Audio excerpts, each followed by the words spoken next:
Okay.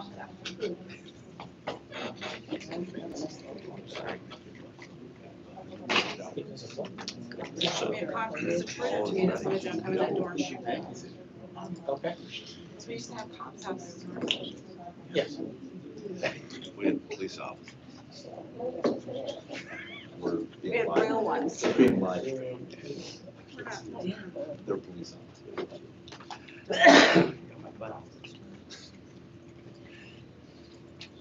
All right, good evening. I'd like to call to order the September 10th, 2024 regular board meeting.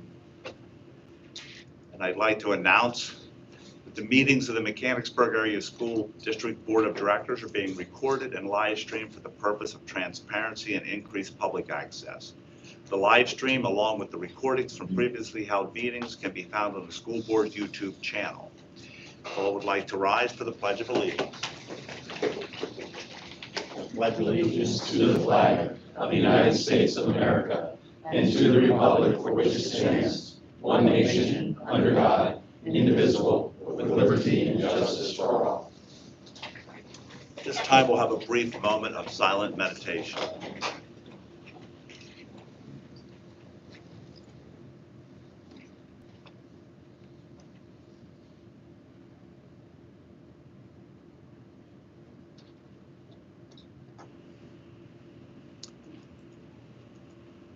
Roll call, Mrs. Swiger. Mr. Bradley, Here. Mr. Frangel, Mrs. Huff. Here. Mr. Kickline. Here. Dr. Levo, Here. Miss Morgan. Here. Dr. Rhodes, Present. Mr. Sanker. Here. Mr. Rupp. Here. Endorsement of agenda. Are there any additions or changes to the agenda? There are no changes to the agenda and it will stand as written. Reading of minutes of the regular board meeting, August 13th, 2024. Do any board members have any corrections or questions about the minutes? Seeing none, then they'll be accepted as printed. Item 2, hearing of visitors, items on the meeting agenda. There will be 2 opportunities for public comment this evening. As a reminder, public comment is limited to residents and taxpayers of the school district. At this time, we have reached the first opportunity for public comment. This opportunity is reserved for comments related to items that are listed on the evening's agenda for a vote. A second opportunity for public comment will occur at the end of the meeting.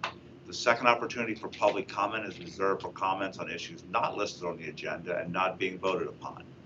Public comment will be limited to 3 minutes per individual and requires community members to observe a reasonable decorum. If you'd like to address the board, please come up to the podium and share your name and municipality in which you reside. This is for items that are on the agenda to be voted upon tonight. Do we have any public comment? Seeing none, we'll move on to item 3, reports and presentations.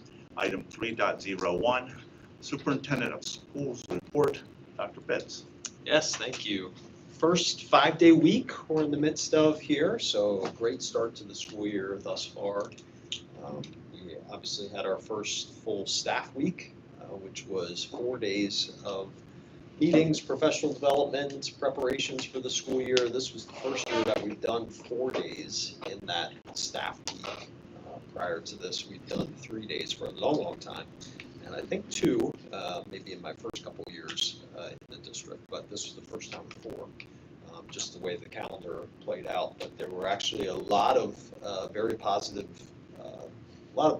feedback so far on the pace and the schedule that we start the school year with. So I'll be excited to continue to explore that as we look ahead to future calendars. And then obviously we had 2 4-day weeks with our students so far, and lots of great energy from our students, doing lots of great things in our classrooms. We are well staffed, and that is from top to bottom, K to 12, but also in some of the other areas. We had our bus contractor had every one of our buses scheduled with a driver to start the year, which we know from neighboring districts and even for us in years past has been a challenge. So that was a great way to start things. Really just a couple of professional staff positions and some hard to find certification areas that we continue to try and navigate with substitutes and finding coverages. And then a few support staff positions that we're still hiring for. I think right now our total is at 5 that we're trying to hire for. But that is in really good shape compared to past years when we've been well over 10 at this time of year. So we're in pretty good shape there. So a great start all around. And in addition to what's happening in our classrooms, we've had a great start with our extracurriculars as well. We've had marching band get started with their season and numerous athletic teams that have already had some amazing performances on the field and courts and doing a great job. So hopefully you've got the chance to go out and cheer them on. But that brings us to the second item under my report, because we also have the opportunity to be able to celebrate some of the accomplishments from our spring athletes. As you know, we have taken the opportunity after each season is over to be able to bring some representation from those who have qualified for state level competition. And each year, because of the timing of things, it's been challenging, or we have missed being able to recognize our spring sports who have been in state competition. And in some cases, they were in state competition even after the students, who may have been seniors, were finished with their schooling here, but we're continuing to compete. So we're excited tonight to be able to have Mr. Pahanik sharing some of our state qualifiers from the spring sports seasons. Thanks for having me tonight. Seems like we're just here for the winter successes. We have 3 groups we're going to recognize, 2 teams and 1 individual. The individual I'll start with, Maria Clark. She is actually off to Kutztown. Maria, she'll probably go down as one of our most decorated track and field female athletes that we've had in our school. Maria was the Penn Live track and field female athlete of the year. She broke our school record in the discus and shot put. She won the district gold in the discus. She won district silver in the shot put, and then she ended up finishing 2nd in the state of Pennsylvania in the discus. So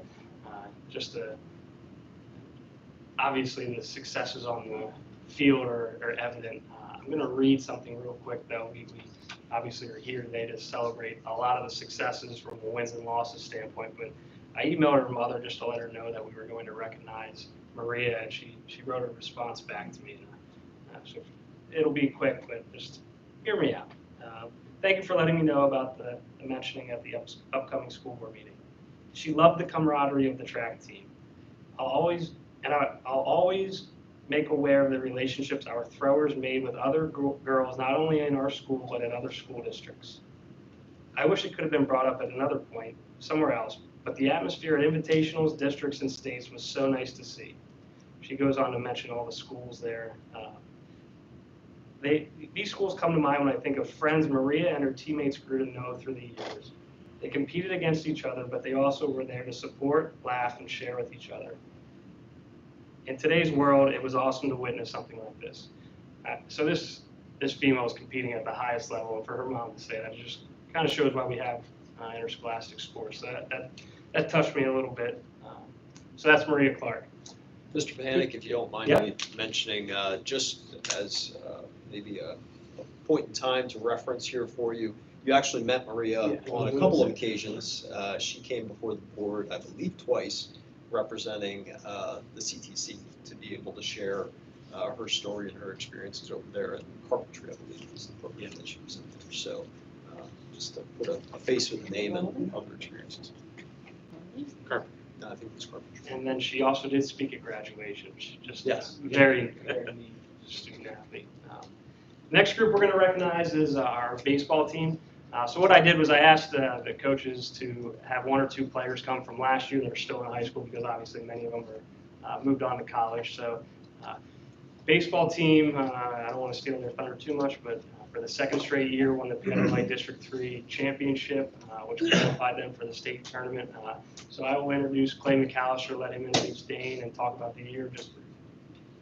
Good evening. I brought Dane Mark, who will be a senior this year, with me to share a couple of his thoughts, but it's been a great couple of years for the baseball program, a lot of very good years. 4 special seniors last year that are all doing great things in college and in the workplace. some record-setting performances for the baseball program. Obviously, the playoff runs were incredible and fun and great, but there's a lot of talent for that to happen as well. So we had 2 All-State players. Jeff Lucci was All-State, 5A first-team All-State. Tied the career record for home runs in Mechanicsburg with Sean Abner. And Reese Young, who's at University of North Alabama, broke pretty much every record we have as far as pitchers go, in the history of this program, over 100 years of baseball. Career wins, single season wins, career strikeouts, single season strikeouts, ERA, I could go on and on. Just an incredible run that he had. Landon Mark, who is at Messiah, now playing, winner of 3 district titles, 1 in basketball and 2 in baseball, pretty incredible. And Alex Woodring was our 4th senior. Just really good kids, a lot to be proud of. The competition last year was also really, really good. If you watch baseball in the Mid-Penn right now, it's never been better. The kids that are going to play Division I baseball, the numbers have just went through the roof in the last few years. So a lot to be proud of. Dane? I'm Dane. I'm a senior this year. I'm now, after last year, I'm a 2-time district champion in baseball. My sophomore year was pretty rough, ups and downs for me. As new to varsity, it was just kind of tough. But last year, just the kids and everyone, the support from like you guys, the fans, everyone, and just all the love was amazing. And it really helped me and obviously the team, as we were able to have a lot of success. Getting, like you said, 4 seniors, one of them was my brother. Playing with him was very special. And I really appreciate what we get to do out there. Thank you.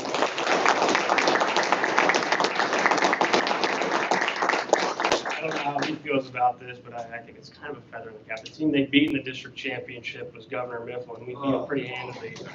That team also qualified for the state tournament. They actually won the state championship later on in the tournament. We did give them the championship. So they've actually, that was the 3rd district championship for baseball program, which is the most of any program at our school at the moment. Lastly, we are going to recognize our softball team.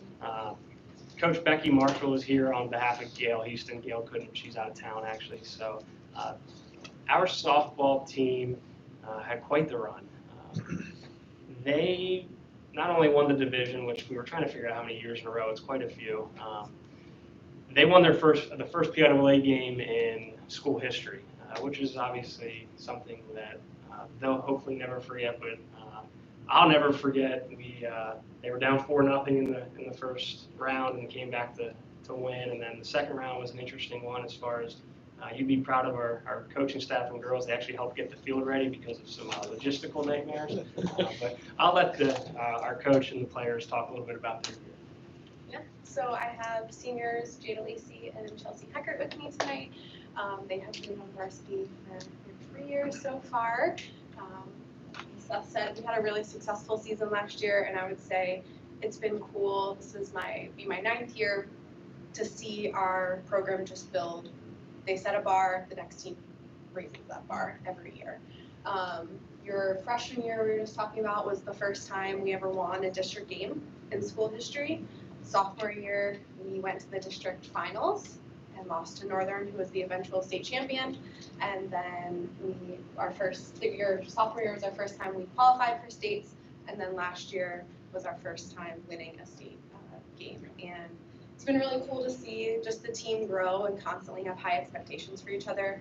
I'm always really proud of their resilience, like you said, in our state game especially, but so many times throughout the year, we're big on like life lessons through the game. And so they're just really making us proud with being a team, working together, and showing their resilience every time they step on the field.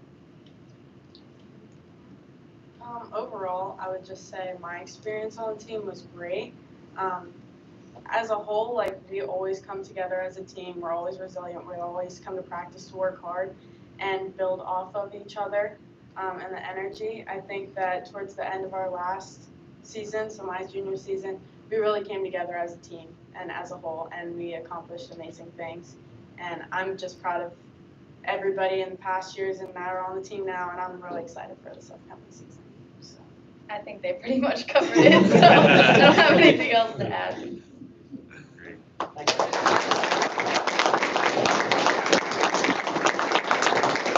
Thanks for guys having us. It's certainly a program that you guys should be proud of. We get compliments. I get to see it all the time at our athletic director meetings and when I go visit other schools of how brave about our kids and our coaches and our facilities. So thanks for everything that you guys do. And hopefully see you back here maybe in November, December, celebrating the fall. Seth, you can't get that smile off your face. It's been a good run. Wow. It's been a good run. So, thanks, guys. I just Thank you, want Seth. to point out, you heard Mrs. Marshall say it specifically, life lessons through the game, and you could easily infer that from what Coach McAllister talked about, and you certainly heard it from what Maria Clark's mom talked about.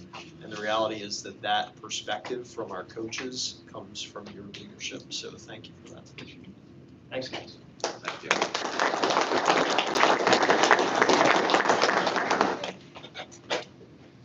And that's all for my report. All right, thank you, Doctor. Any final questions for Dr. Pitts?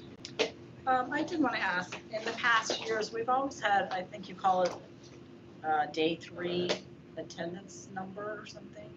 We used to get that every year. It was like, is there such a thing still?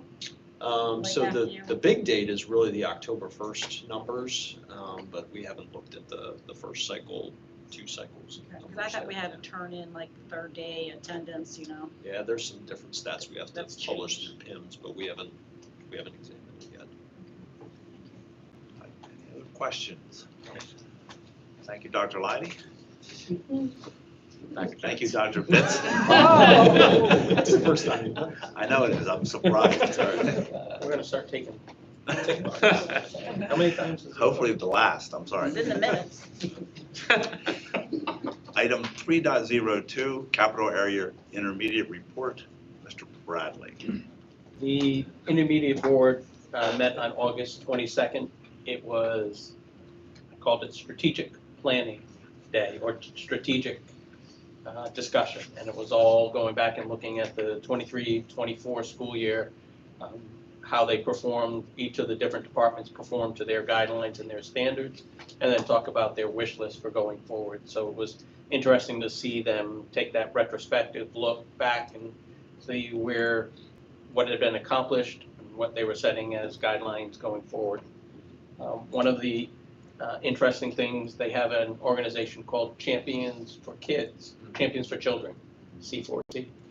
And it's their version of what we might consider Operation Wildcat. And they had their golf outing at the beginning of August and raised $25,000 clear that they could deposit into the account. And they use that account for coats and anything that any of the students in the intermediate unit will use, so they were very proud of that. Talked a little bit about doing additional para-educator conferences that the IU is conducting, some in conjunction with a couple of the other IUs to help build that and start to do some more training with that. And then they're also continuing to focus in on cybersecurity and doing things from a cybersecurity aspect, more kind of pushing it to a state level than just the IU. So they're getting buy-in from other IUs to continue to expand what they're doing today from a cybersecurity standpoint. Interesting stuff that they talked about. And then we'll be meeting again at the end of September. Don't have the exact date here somewhere. Any questions? Thank you for the report. Any questions for Mr. Bradley? And thank you. Item 3.03, Cumberland Perry Area Career Technical Center report. Mr. Sanger. Thank you. The JOC met on August 26th, and I was not in attendance due to a work commitment. So, but I was saying earlier, we trying to share notes, so we all were saying the same thing at the same time. So it was really helpful that they instituted that, so I didn't have to go read through everything again. They discussed performance data and NOCD scores, a lot of different metrics. I think we talked about NOCTI scores a little bit earlier in the year, that CPA CTC has one of its goals to have 75% of the students who take the exam be in the advanced category and 90% in the advanced and competent category when you combine that to those two. So those goals are still out there and they're trying to reach them. And that's what a lot of the metrics were being reviewed. There was some discussion about, some continued discussion about kind of early look at the budget and what we're going to do to help replenish some of the reserves at the CTC due to fuel oil leak last year that we talked about. So some of that's still in process, but that's one of the items that remains to be on the horizon. Lastly, we did appoint a new administrative director to the CTC, Mr. Thomas Wolf, who is currently one of the assistant administrative directors, I think I have that title correct, at Lancaster Career and Tech Center. And actually before that, he was a diesel instructor. He had a number of administrative positions at Lancaster, but before he went into administration, he was a diesel instructor at Cumberland Perry. So it's a nice homecoming for him of sorts after going and growing elsewhere, come back home. So that's good. He's on a hold there for a little while they fill his position, so he'll start at the end of October. But I'm really happy to have him on board. We have an interim right now, but once Tom's in place, I think that'll be in good shape. Some of the other things that were on that I knew were on the meeting agenda was continued discussions with Crabtree regarding the redesign of the proposed building renovation project that you'll recall the bids were rejected because they were too high. So sent them back to the drawing board. They have come back with new plans that hopefully will fit within the scope of what we've all agreed to. So that somewhat remains to be seen.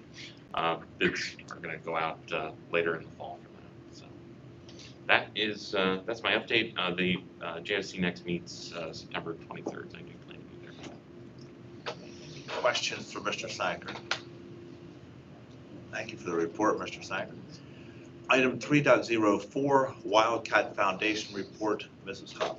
The Wildcat Foundation Board met on Friday, September 6th. One of the things talked about there is our success at the recent golf tournament. That they raised a little over $29,000 at the tournament, which is the highest profit we've had since 2010. I don't even know if the golf tournament occurred in 2010. So it was a huge success. So thanks to everyone that was able to participate and contribute. The foundation is going to be purchasing 3 new AEDs for the school district through the Wellness Fund, and they're also going to purchase 9 sets of replacement pads for the AEDs. That fund is also used to reimburse teachers and coaches for CPR certification. The stadium project, which has been ongoing for a little while, is final with the completion of donor signage last week, I guess. Signage is in place throughout the stadium to mark the key contributions from the community to support the foundation's partnership with the Rich Lichtel Foundation Fund for the field house and stadium improvement project.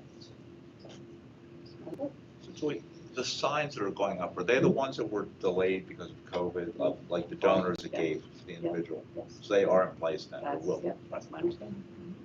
And also, just a question that the doctor might know is, the defibrillators, do they have a time frame, a limit, or are they good? No, they're not good forever. They So do have a time I remember we frame. They got do some run one out. time, a foundation of a woman whose son had passed away somewhere, and that family came and donated some. So they could be expired. Oh, yeah, so, I don't remember. yeah, they're all serviced by, I'm sure, our school and looked at. There are, usually medical equipment like that will time out because you won't be able to get replacement products or whatever. You have to go to third party. So it is something like that, a continuation of that is a very positive thing. Oh, yeah. Bit of a tangent, but just wanted to put a plug in. Board members all got football tickets. Big game Friday night. If you haven't been to a game yet, Lower Dolphin, number 1, number 2 in the conference. That's my plug. That's important. Right. Thank you, Mrs. Huff. PSBA legislative report. I have no report this month. 3.06, Finance Facilities Committee Report, Mr. Sanger. The committee did not meet, but in work session, items that, some items were discussed that may or may not be on the agenda tonight, but no committee meetings. Very good. Thank you. And 3.07, Board President Report. I'd like to announce an executive session held on August 27th, 2024 at 6 p.m. for student, safety, legal, and personnel matters. And announce an executive session held this evening at 6 p.m. for student, legal, and personnel matters. We'll move on to item 6, new business, athletics, recreation. Dr. Lebo. I'd like to ask the board to approve the fall recreation staff for the 2024-2025 year. We have a second. Any discussion? Mrs. Swiger? Unless I hear a negative response, I'll record the roll call as unanimous vote. Item 7, new business, budget and finance. Item 7.01, Ms. Morgan. I'd like to ask the board to approve the treasurer's report as per the attachments, which include the following. Number 1 is the treasurer's report for August 2024. Number 2 is the board budget report for August 2024. Number 3 is the general fund invoices paid 8/14/2024 through 9/9/2024 with checks 69035 through 69234 in the amount of $1,759,442.37. Number 4 is the electronic payments in the amount of $4,371,004.38. Number 5 is the general fund invoices paid, check number 69235 through 69249 in the amount of $150,988.01. Number 6 is the capital reserve fund invoices paid, check number 1917 through 1918 in the amount of $64,481.07. Number 7 is the series of 2023 construction fund invoices paid, check numbers 264 through 273 in the amount of $277,426.68. And lastly, number 8 is the investment portfolio. Do we have a second? Second. Any further discussion? Ms. Swiger. Unless I hear a negative response, I will record the roll call as unanimous vote. Item 7.02, Mr. Kickline. I make a motion to approve the tax policies report as presented on September 10th, 2024. Second. Second. Any further discussion? Mrs. Swiger. Unless I hear a negative response, I will record the roll call as unanimous vote. Item 8, new business, curriculum, 8.01, Mrs. Huff. I'd like to ask the board to approve the student services contract as presented in the attachment. Do we have a second? Second. Any further discussion? Mrs. Swiger. Unless I hear a negative response, I will record the roll call as unanimous vote. Item 9, new business, facilities, item 9.01, Mr. Sanger. I make a motion to approve the construction change orders as presented in the attachments. Second. Second. Further discussion? I'll just point out that I was impressed with the demonstration that we had on our change orders throughout the entire construction projects, and what a great job I think that our construction management team has done to limit those. I know when I built my house, my change orders were in excess of 10% of the project, so we're under that by a significant amount. So that is, You I didn't think, have Mr. Casper. I did not have Mr. Casper working for me. And no, but I think it's just impressive, and it should be noted. That's why I try to thank Dick every time he's here, because, I mean, he's worth his weight in gold. Based on past construction projects I've been involved with, with the district, having a person in that position as competent as him, the savings are just amazing. Frankly, a great resource. Dr. Bassett tapped into him even for I'll say, side projects that the facilities department is running, and so maybe it's not our big construction projects, but we're like, hey, maybe they can. Yeah. Still in the district. It's still in the district. Yeah, right, yeah, not your house, right? Okay, now. And we don't want to let him get too far in his retirement. We want to make sure he knows our door's always open when we need Yeah. him. So. No, but it's a huge savings for our district. Further discussion? Mrs. Swiger. Unless I hear a negative response, I'll record the roll call as unanimous vote. Item 10, new business, personnel. 10.01, Mr. Bradley. I have a point of order that I need clarification on before we move forward.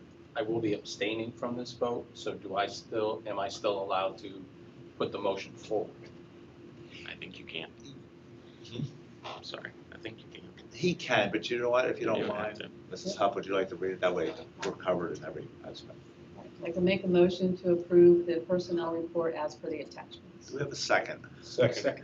Any further discussion, other than Mr. Bradley will be abstaining? Mrs. Swiger. Unless I hear a negative response, I'll record the roll call as unanimous vote. I will be abstaining. New business, policy, item 11.01. Dr. Rhodes.